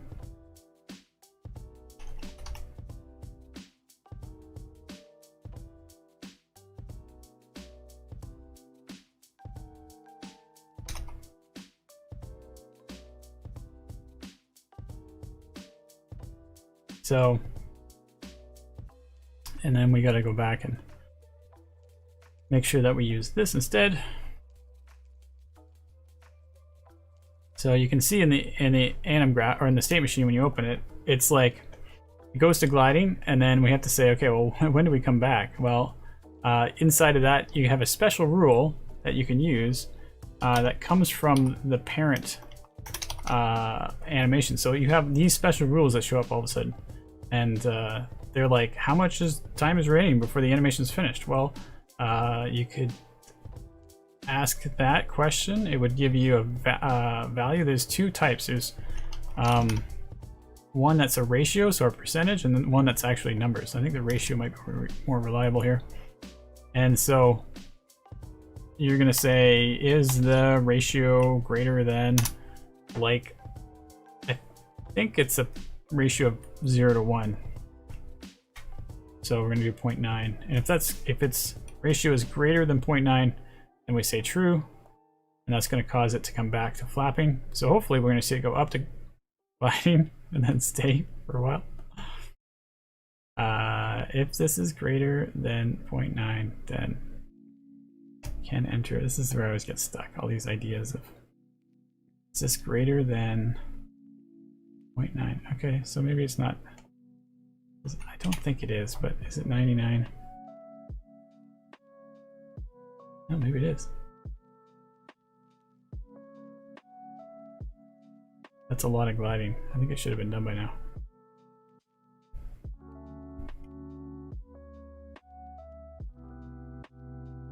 Or is it 0.1? Is it counting down?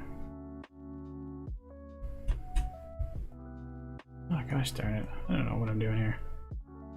Anyways, we'll just move on, since this is going to get boring as I try to troubleshoot all this. It's setting to true. But 50. It's half.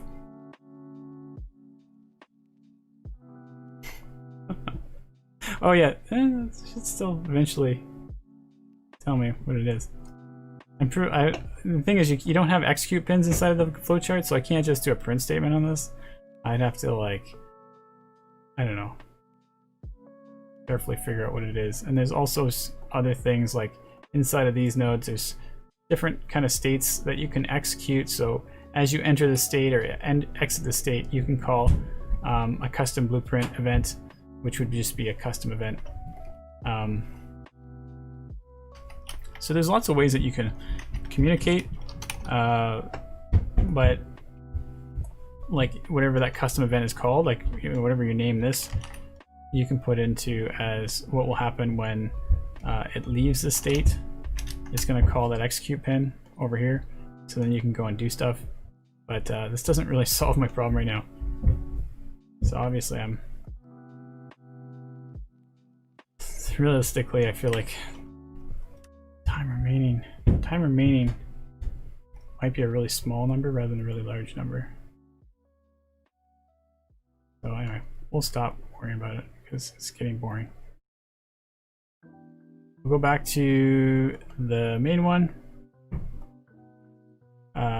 which is all the way back. That's not back far enough. Where's our thing? Here it is. We'll go back to just a simple mode. We'll leave the other one there, where it just randomly goes from one to the next, because that's all we need. And we'll start putting this in the sequencer so that we can do what we're doing here. I'm going to save all these assets, make sure come back to it. And let's see here.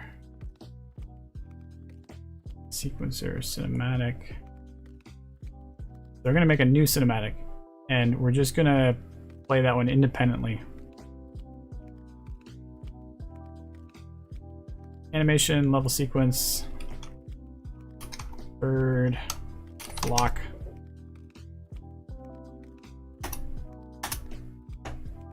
And so in here, we're not going to add a camera track. We are not going to add a camera track. We're just going to add the that bird bird sequence animation blueprint, or at least that's what I'm going to try to do. We'll see if I'm actually accurate about being able to bring in animation blueprints or not. No, I was wrong. You can bring blueprints in, but not animation blueprints. Okay, so we got to build a character blueprint from here.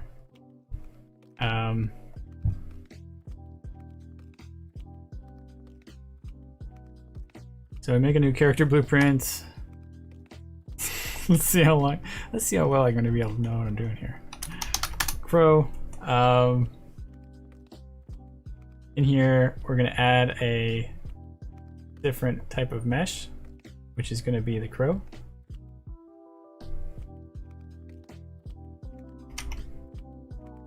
And then the crow, oh, and we have to make sure it points down the way of the blue. Well, it doesn't really matter that much, but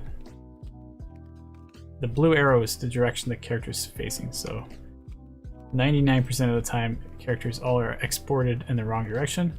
Do not understand the mystery of this, but somehow we've gone from everything always normally being down the X. Maybe it's just because it's coming from Y or something, and the axes are wrong. I don't know. But anyway, everything always goes down the Y, even though traditionally it's always been down the X. And then we have to add the animation blueprint that we've created. That's the key element here. So we put in this animation blueprint for the crow, and now when we compile it, we're going to get the animation just playing over and over again. We might as well fix this collision object, although it's kind of irrelevant. The capsule height, half height, you can bring that down. It's just a little ball. I guess we can bring the mesh down so it just fits better inside that space.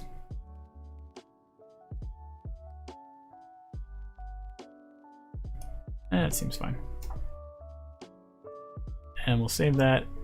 Now that should come in here. There we go. So the crow, which I betcha is in some sort of crazy origin, far away from me, of course.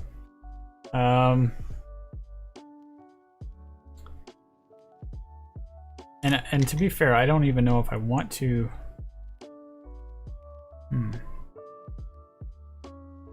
This is a good question.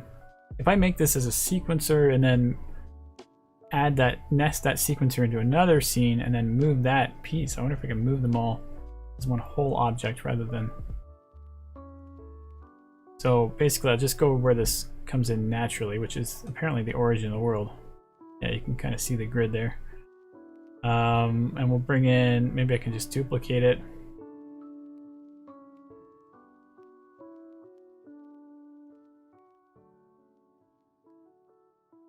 I think he's right there. So we'll do, these are crows. So it's not going to really make sense if I make a nice V. That's sort of a goose thing.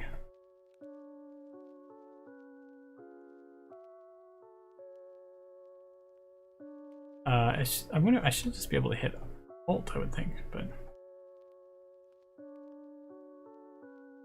try the Alt idea. Alt. No, that doesn't actually stay inside of the sequencer, so I gotta do this. Let's grab a couple of these ones, duplicate.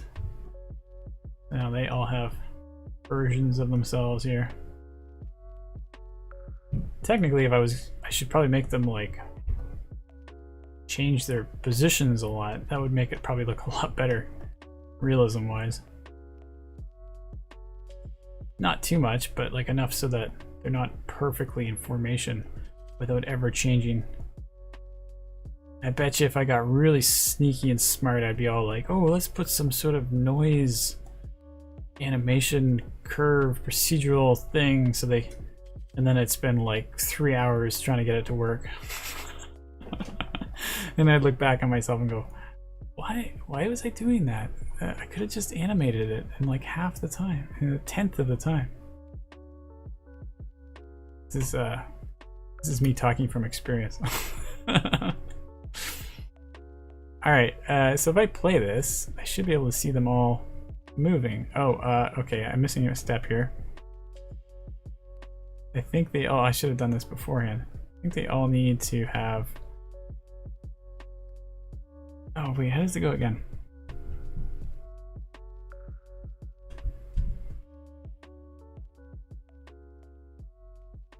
Oh, maybe it's when I play the level. Current camera location, selected viewport.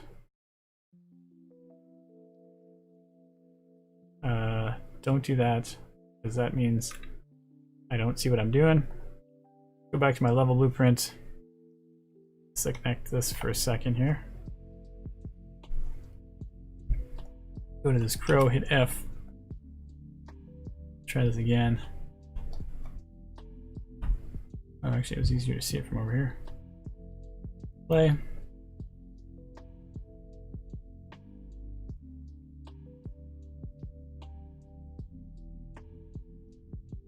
Interesting. when they're not moving, that looks really wrong. I didn't expect that.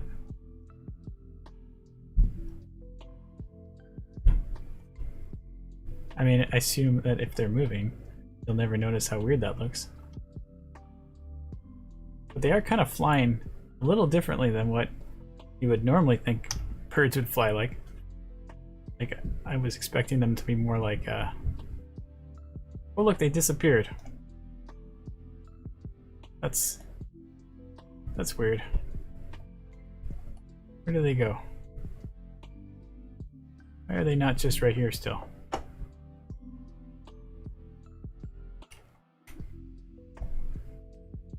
Oh, here they are. They're just really hard to see. Those birds are so wanky. Yeah, a little strange. They're actually flying like hawks. I mean, they have a whole different mannerism here because they're gliding so much. So I guess the advantage here is because I've done it as a blueprint. I can just go to my animation blueprint and make some modifications, and it'll allow the whole sequencer to look better. So we'll bring this down to maybe 3 or 2 or something, because I think that's and in fact maybe we can make this more flapping, so maybe we'll bring this up to 3. So max, oh, I gotta make sure these numbers are in the right order here. Minimum of 1. Let's try this exactly the same ratio. Sometimes there's flap more than others. I gotta compile that. It's a lot of gliding.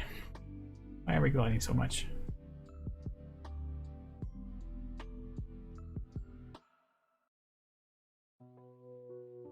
Alright. 3 is too many.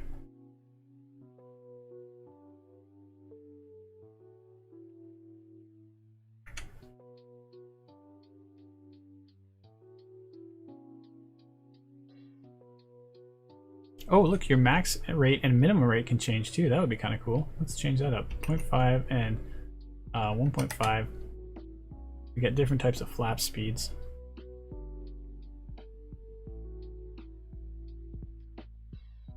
Oh, it seems to be like, yeah, kind of cool. Let's see that. This would be a good spot to do the randomizing too, if you wanted the birds to kind of move around a little bit. I wonder how you do that. You have to think of like,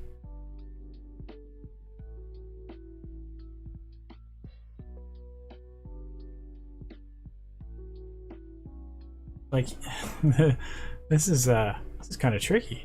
What do? You would make you'd have to maybe translate the character around. Either you can do it in the animation blueprint and say what is the character's position and move it. I mean, I'm not sure. You could also, I guess, do it inside the character blueprint, which would, you know, you have options in here for the character blueprint to move the character mesh, because it's really the mesh that we're trying to move around, not so much the collision object. So that's another way you could grab the mesh. I think that's, I mean, it's basically the same system. You do it one way or another. But you can get the mesh. It's right at the bottom. And you can sort of move it around, change its location. Relative location. Add relative location. So you could kind of use it that way. Hey, we got a cool from Memorum.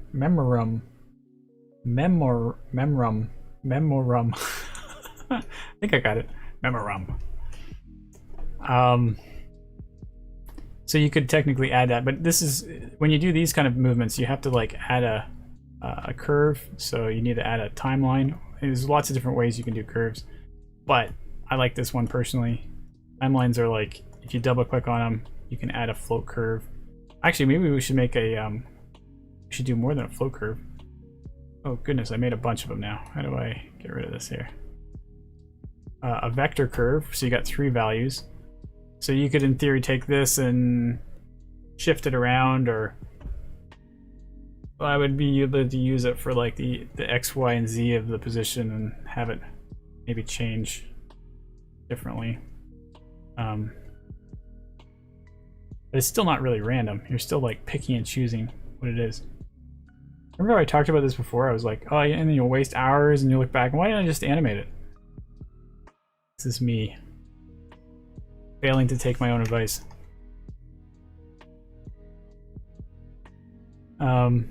But what I do like about it is that I don't have to do it like 7 times inside of the sequencer. I could do it once. So maybe we'll just do it here. And then we'll show it as an example. We'll just do a flow track. We'll add a key here. Memorum says, anytime try to avoid visual coding inside UE4, but as we can see, it's so simple. It's true. I've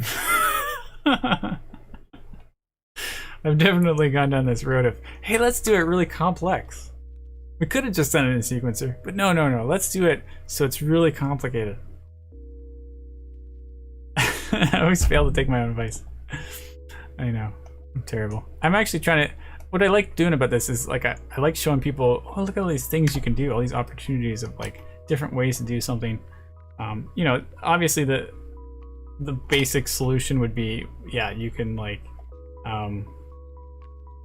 go in there and key every translation of each bird individually, but this is kind of an interesting solution here, I think, or it's going to look terrible. Time of 5, value of, well, I want to make it loop, so it has to be 0 as well, and then here I can just say I want to do something with it. Make sure these are auto.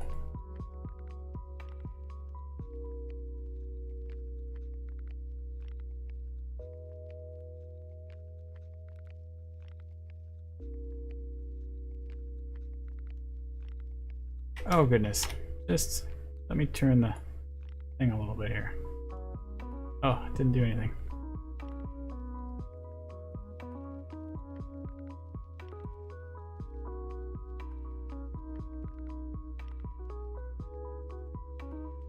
All right, so we have a little bit of up, a little bit of down.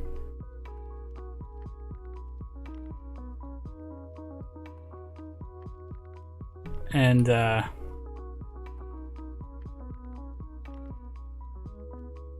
we don't need to do event tick, we just need to do on begin play.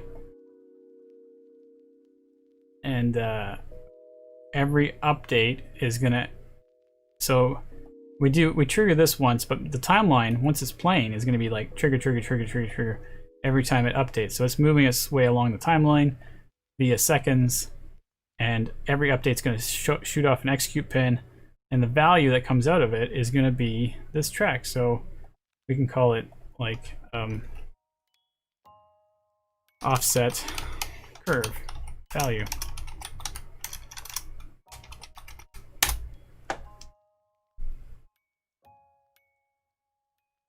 And so now this is offset value. So we can split our offset location to 3 different axes, and we can just say, you know, we could do it directly, but it's only a value of 1. So we're going to multiply this by some unknown value yet. Not 0 though, that would be kind of frustrating. So we're going to do, let's do, 1 is a centimeter, so it may actually not be too far off. So maybe we'll do 3 times that. And then compile that. And we should see, I have no idea if we're seeing anything. 5 seconds. Okay, we're gonna want to see a lot more than that. Yeah, it's not working.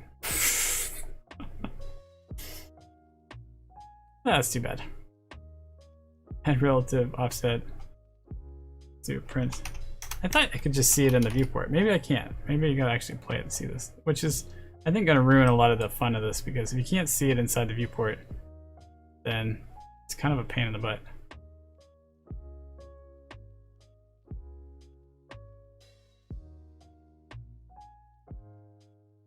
Yeah, I think the birds just took off. There they go. There they are. What? It did it once. It never did it again. That was our, I guess the x-axis was the forward one.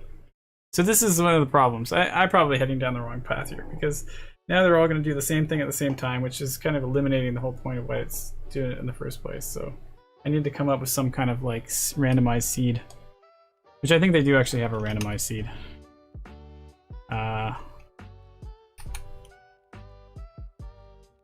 Seed random stream, or what is it called? Is that what it is?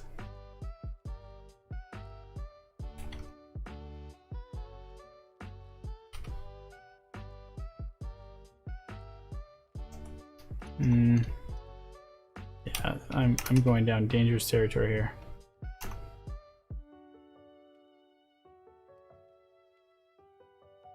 Maybe it is stream.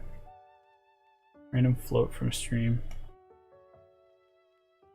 And then hit a random stream. This is all fairly new, all this streaming stuff. Like, it's basically different. I assume it's different, like,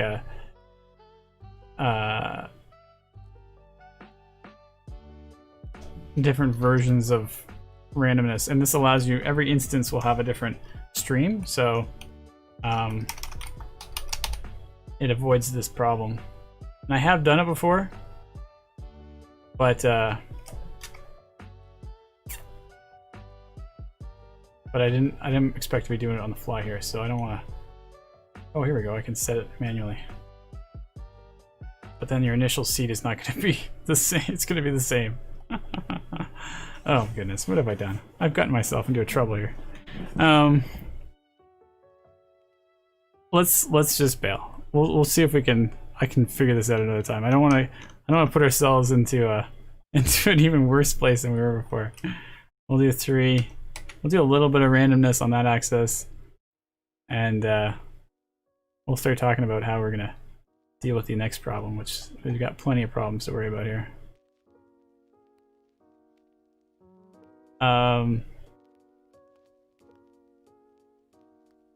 So now when we play it, we should be able to see that the birds are not flying away instantly and crazily. Oh, they are doing a little bit of movement, which is kind of fun. That may help. The animations are at least different. That's a big deal. And then we'll put that cinematic into. Oh, I should at least make it loop. Come on, I've done all this work and I didn't even make it loop. When it's finished, or no, I think you can just say. Well, I guess when it's finished, play from start. When it's finished. Darn it, how do you loop it? Oh, I think it's in here. Double click this. There's an option to loop. And there's also an option to autoplay, which is probably pretty good. So I don't even need to do this. There we go. And it just should keep going all the time.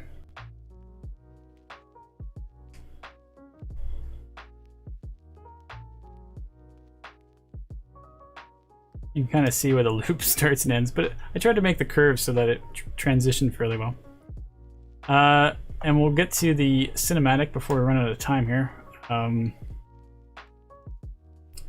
we got the cinematic, we got our scene.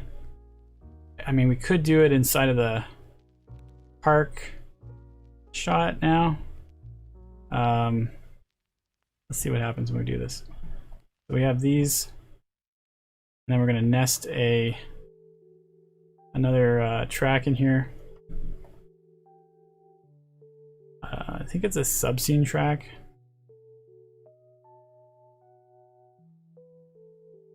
Where we put the bird flock in there.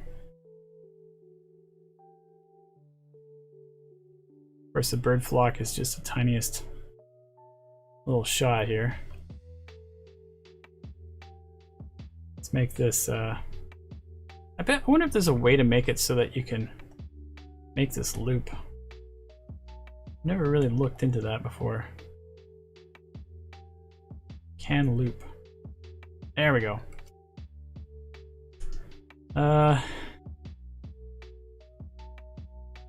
So we got our birds in here. Hopefully those are the birds I'm looking at here. You can double click on it and go right into that track.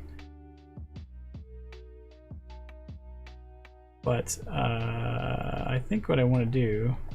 Oh, I think the real question is going to be, can I animate it so it moves across the scene? I thought I would be able to, but I'm not seeing the option to make a sub-track in here like I can with these guys. So maybe I'm not approaching this the right way.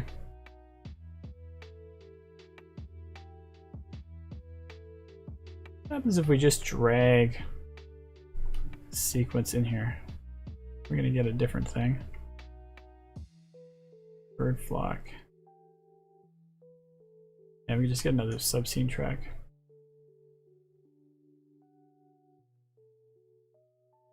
Maybe I'm gonna get stuck on this. Because what I want to do is get the birds to fly from one side to the other, and I don't have to animate the whole thing. So the idea was I was going to put it in a sequencer and let the sequencer animate it moving forward. But if I can't animate it via the sequencer master shot, then I'm going to get stuck.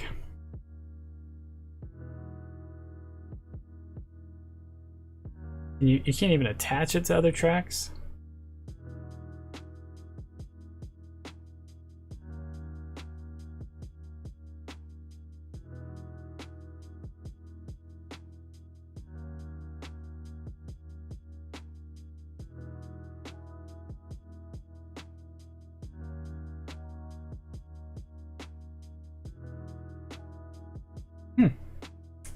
Yeah, I don't know.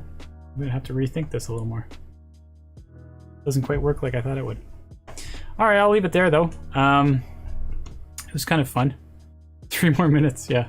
Now I'm at 0 minutes. It was good. We made some progress. I did get to do my backdrop re-recorded, so that was fun. And we're gonna, try to see if we can get these birds to properly move across. I think the suggestion that was given to me was more like making Niagara use the birds as a flocking system using particle effects, which I might try to do that after if this fails, but I really don't know where to even start. I mean, like, you could make particles with meshes and have them move, but then you got to control them in a way that is like looking natural, which I think is the hardest part. So all kinds of crazy ideas there. And Rushback says time passes like butter. Well, this is very true when you're stuck on problems. So I'll leave it here, and we'll try to figure out what we're going to do with this next week and what we decide to do. It would be kind of fun to keep going with this. I definitely want to see through with some sort of animals and maybe do some kind of, well, maybe we can come up with something more fun. Not tomorrow though. Next week I'm going to be back. Same time next week, and we'll see what we go from there. So anyways, I'll leave it, and thanks a lot for everybody showing up. I appreciate all the friendly company while I'm here, and the suggestions and ideas. That's always great too. So we'll see you guys next week then. All right, take care. Later.